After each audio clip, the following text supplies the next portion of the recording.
დილამშვიდობისა კიდევ ერთხელ თქვენ უყურებთ კურიერს 9 საათზე. ნაციონალური მოძრაობის ხელისუფლების დროს მედიაზე ზეწოლა გუშინდელის მსგავსად იქნება დროებითი საგამოძიებო კომისიის დღევანდელი სხდომის მთავარი თემაც. დილიდან პარლამენტში ტელეკომპანია იმედის მფლობელს სირაკლი რუხაძეს ელოდებიან. მმართველი გუნდი კომისიის მნიშვნელობაზე ამახვილებს ყურადღებას და აცხადებს, რომ ის საზოგადოებას სააკაშვილის ხელისუფლების პირობებში ქვეყანაში არსებული მდგომარეობის გახსენებაში ეხმარება. ოპოზიცია კი აქცენტს კვლავ კომისიის არალეგიტიმურობაზე აკეთებს.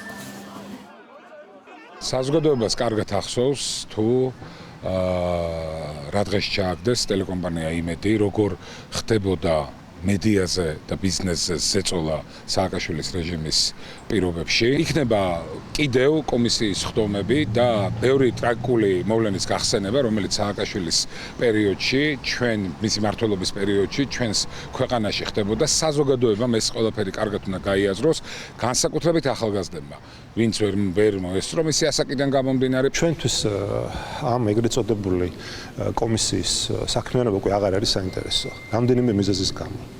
პირველ რიგში იმიტომ, რომ ეს არის არალეგიტიმური კომისია, შემდეგ იმიტომ, რომ ეს არის ნახევრად სიმართლის კომისია და კიდევ იმიტომ, რომ მათ შეცვალეს დღესასრიგი და გამოაცხადეს, რომ თურმე 2012 წლის შემდეგ პერიოდსაც იძიებენ. ყველას კარგად ახსოვს, რა მდგომარეობაში იყო ქართული მედია 2012 წლამდე, ნახოთ მათ შორის საერთაშორისო რეიტინგები, გავიხსენოთ რა ოქნის ტელეკომპანია იბერიას, ტელეკომპანია იმედს, როგორ პრობლემები ჰქონდა მაუწყებლობის, მათ შორის კავკასიას, მაესტროს, როგორ კონტროლდებოდა ფაქტობრივად ყველა ტელევიზია, რა თქმა უნდა, როცა დღეს ვინმე ევროპელობაზე და დემოკრატიაზე ლაპარაკობს, კარგად უნდა ახსოვდეს, თუ რა დღეში იყო ნაციონალური მოძრაობის დროს ზოგადად ქართული მედია.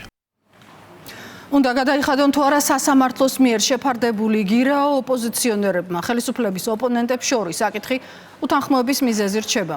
თანხის გადახდას არაპირებენ ნიკა გვარამია, ნიკა მელია და ზურაბ გირჩი ჯაფარიძე. სასამართლოს მიერ შეფარდებული გირაოს გადახდას არ გამორიცხავს გიორგი ვაშაძე და ამბობს, რომ ყველა საპატიმროში ვერ იქნება. შესაბამისი თანხა უკვე გადახდილი აქვს მამუკა ხაზარაძესა და ბადრი ჯაფარიძეს. ლილოში განმარტავენ, რომ ეს ქმედება არსებითად არაფერს ცვლის და წინააღმდეგობა გრძელდება. ვითარების ესკალაციის მცდელობაში ადანაშაულებს მმართველი გუნდი ყველა იმას, ვინც კომისიაზე არ ცხადდება და გირაოს გადახდაზეც უარს ამბობს. პლებისციტს ვერ ჩავატარებ იმასთან დაკავშირებით, ვისაც ვჭირდები უფრო მეტად. მე მაქვს ჩემი შინაგანი წმენით ნაკარნახევი პოზიცია, რომელიც მორალურად სწორია ჩემი აზრით და პოლიტიკურადაც სწორი და ყველა სხვა მიმართულებითაც სწორი, რომ გირაო არ უნდა გადავიხადო, ამისთვის თუ ციხეში მოვხვდები, არ არის პრობლემა. დანარჩენი ყველამ გადაწყვიტოს ისე, როგორც თავად ჩათვლეს საჭიროა. ვინ გადაიხდის და ვინ არ გადაიხდის გირაოს, ეს არის კერძო გადაწყვეტილების საგანი, ჩვენ არ ჩავრელობთ არავის საქმეში, არ გვითხოვს, რომ ან ერთი ან მეორე გზა არის სწორი. მთავარი არის სხვა რამე, გირაოს გადახდა არაფერს არ ცვლის საქმის წარმოების კუთხით. რა თქმა უნდა, ბრძოლა გრძელდება უკომპრომისოდ და გაგრძელდება უკომპრომისოდ. ვინც არ იხდის ამ გირაოს, ეს ხო ახალი მოვლენა არ არის, ეს არიან ადამიანები, რომლებიც მუდმივად ცდილობენ, რომ სისტემურად დაუპირისპირდნენ სამართალს, კანონს და სახელმწიფოს, იმიტომ რომ ისინი არიან ადეპტები, მონაწილენი სწორედ იმ უსამართლობებისა, რაც ამ საგამოძიებო კომისიაში იხილება ახლა. მიზანი ახლა ამ ასე ვთქვათ ქმედებისა, როგორც ყოველთვის არის, რომ იქნებ ამან გამოიწვიოს ესკალაცია. ამ დრომდე უკანონო პატიმრობაში რჩება სოფელ ხურვალეთის მიმდებარედ ოკუპირებულ ტერიტორიაზე დაკავებული საქართველოს ორი მოქალაქე. ოკუპანტებმა გუშინ სულ 3 ადამიანი გაიტაცეს, აქედან ერთი მალევე გათავისუფლდა და ის უკვე ცენტრალური ხელისუფლების მიერ კონტროლირება ტერიტორიაზეა. უსაფრთხოების სამსახურის ინფორმაციით გააქტიურებულია ევროკავშირის სადამკვირვებლო მისიის ჩართულობით მოქმედი ცხელი ხაზი. ინფორმაცია მიეწოდა ჟენევის საერთაშორისო დისკუსიების თანათავმჯდომარეებსა და საერთაშორისო პარტნიორებს. ხმაურის ფონზე ჩაიარა სენატის საგარეო ურთიერთობათა კომიტეტში ამერიკის სახელმწიფო მდივნის მოსმენა. ერთ-ერთი მთავარი საკითხი, რაზეც საუბარი იყო უკრაინას შეეხებოდა.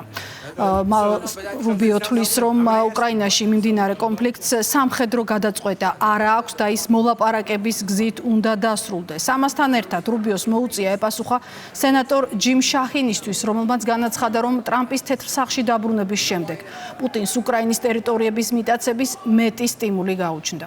რუბიო მისაუბრა უკრაინის სამხედრო მხარდაჭერაზეც და თქვა, რომ კიევისთვის პატრიოტის ტიპის სარაკეტო კომპლექსები არ აქვთ, თუმცა ამერიკა ნატოს მოკავშირეებთან მჭიდროდ მუშაობს, რომ რომ ეს სისტემები უკრაინას მიაწოდონ. მწვავე დაპირისპირება მოხდა რუბიოსა და დემოკრატ სენატორ კრის ვან ჰოლენს შორისაც. ჰოლენმა ტრამპის საგარეო პოლიტიკა გააპროტესტა და განაცხადა, რომ რუბიოს არჩევნისთვის ხმის მიცემას ნანობს. რუბიოს გამოსვლისას მოხდა ინციდენტი ორმა აქტივისტმა, რომელიც ღაზაში მიმდინარე ომთან დაკავშირებით შტატების პოლიტიკას აპროტესტებდა, მას გამოსვლა შეაწყვეტინა. ორივე პირს დარბაზი პოლიციამ დაატოვებინა. პროტესტის ფონზე მოუწია რუბიოს დარბაზში შესვლაც. მომხდარს გამოეხმაურა საგარეო ურთიერთობათა კომიტეტის ხელმძღვანელი ჯიმ რიში. მან არ გამორიცხა, რომ მნიშვნელოვანი კანონდარღვევისთვის პროტესტის მონაწილეები დააპატიმრა.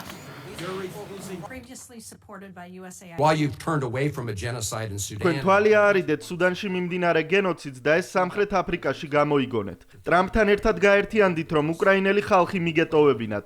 ვლადიმერ პუტინმა საკუთარ იარაღად გამოგიყენათ. რა თქმა უნდა, დონალდ ტრამპმა არამხოლოდ ის თქვა, რომ პრეზიდენტობის პირველივე დღეს დაასრულებდა ომს უკრაინაში, მან ასევე ისიც თქვა, რომ ამავე დღეს დაასრულებდა ომს ღაზაში. თქვენ იცით, რომ 78 დღის განმავლობაში ნეთანიაჰუს მთავრობამ ღაზაში არ დაუშვა არც ერთი ნამცეცი საკვების შეტანა, რათა 2 მილიონზე მეტი სამოქალაქო პირისთვის მიეწოდებინა. 57 ბავშვი დაიღუპა არასრულფასოვანი კვების გამო და 14,000-ზე მეტი ბავშვი შიმშილით სიკვდილის პირდაპირი საფრთხის წინაშეა. უნდა გითხრათ, რომ პირადად ვნანობ სახელმწიფო მდივნად არჩევის დროს თქვენთვის ხმის მიცემას. ის რასაც ვლადიმერ პუტინი ახლა აკეთებს დროის გაჭიანურებაა. ის პრეზიდენტ ტრამპს თავის ხელსაწყოდ იყენებს და რაც უფრო დიდხანს მოახერხებს ამას, მით მეტ შესაძლებლობას მოიპოვებს უკრაინაში ტერიტორიების მიტაცებისათვის და მით უფრო რთული იქნება მისი მოლაპარაკებების მაგიდასთან მიყვანა. ჩვენ უნდა გავაკეთოთ ყველაფერი, რომ ვლადიმერ პუტინზე ზეწოლა მოვახდინოთ ყველა შესაძლო გზით, რათა უზრუნველყოთ, რომ მოლაპარაკებების მაგიდასთან დაჯდეს. მე არ ვეთანხმები მის ხელსაწყოსთან შედარებას, რადგან სიმართლე ისაა, რომ როდესაც ვლადიმერ პუტინმა ამ დილით გაიღვიძა, მას იგივე სანქციები დახვდა, რაც ამ კონფლიქტის დაწყებიდან ყოველთვის ჰქონდა. უკრაინა კი კვლავ იღებს იარაღის მარაგებს ჩვენგან და ჩვენი მოკავშირეებისგან. ევროკავშირი აპირებს კიდევ დამატებითი სანქციების დაწესებას, ხოლო ამერიკის შეერთებული შტატები ეძებს პეტრიოტის ბატარეებს, რომ ნატოს ქვეყნებიდან უკრაინას მისცეს. პრეზიდენტი ცდილობს ამ ომის დასრულებას. არ ვიცი რა მოიპოვა პუტინმა ამ დროს. მან არ მიიღო არც ერთი დათმობა. რუსეთისგან ცეცხლის შეწყვეტის პირობებს ველოდებით, ბევრად უკეთ გავიგებთ ბატონი პუტინის გათვლებს. როგორც კი ვნახავთ, თუ როგორი იქნება ეს პირობები.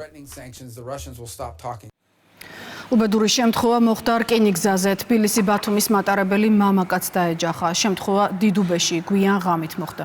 დაშავებული სასწრაფო სამედიცინო დახმარების ჯგუფმა ღვთისმშობლის კლინიკაში გადაიყვანა. მომხდარის სხვა დეტალები უცნობია.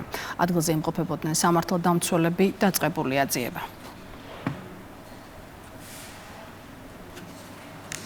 თანამშრომლობის მემორანდუმი გაფორმდა საკპატენტსა და თბილისის საბავშვო ბაგა-ბაღების მართვის სააგენტოს შორის. შეთანხმება დედაქალაქის სკოლამდელი განათლების სისტემაში ინტელექტუალური საკუთრების შესახებ ცნობიერების ამაღლებასა და ამ მიმართულებით გარკვეული აქტივობების დანერგვას ითვალისწინებს. დოკუმენტის თანახმად, საკპატენტი თბილისის 200-მდე საბავშვო ბაღს ეტაპობრივად გადასცემს საგანგებოდ გათვლილ მხატვრულ ლიტერატურას და იგეგმება ტრეინინგები, კონსულტაციები და სხვადასხვა სახის აქტივობები პედაგოგებისთვის. საკპატენტსა და თბილისის ბაღების მართვის სააგენტოს შორის გაფორმდა ურთიერთთანამშრომლობის მემორანდუმი. ჩვენ თანამშრომლობთ იმისთვის, რომ ბაღის ასაკის ბავშვებში განვავითაროთ და ხელი შეუწყოთ შემოქმედებითი უნარჩვევებების, ცნობის მოყარეობის განვითარებას. ამ ფორმატში თბილისში ყველა ბაღს გადაეცემა ინტელექტუალური საკუთრების თემატიკაზე მომზადებული ძალიან საინტერესო ზღაპრები. მნიშვნელოვან თანამშრომლობას ვიწყებთ საკპატენტთან, რომელიც ორი ძირითადი მიმართულებით გაიშლება.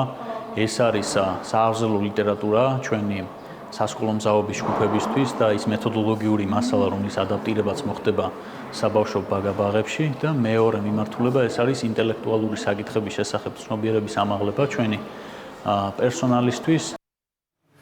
დღის ამბების ნახვარსლად ჩვენს ვებგვერდზე rustavy2.gi შეგიძლიათ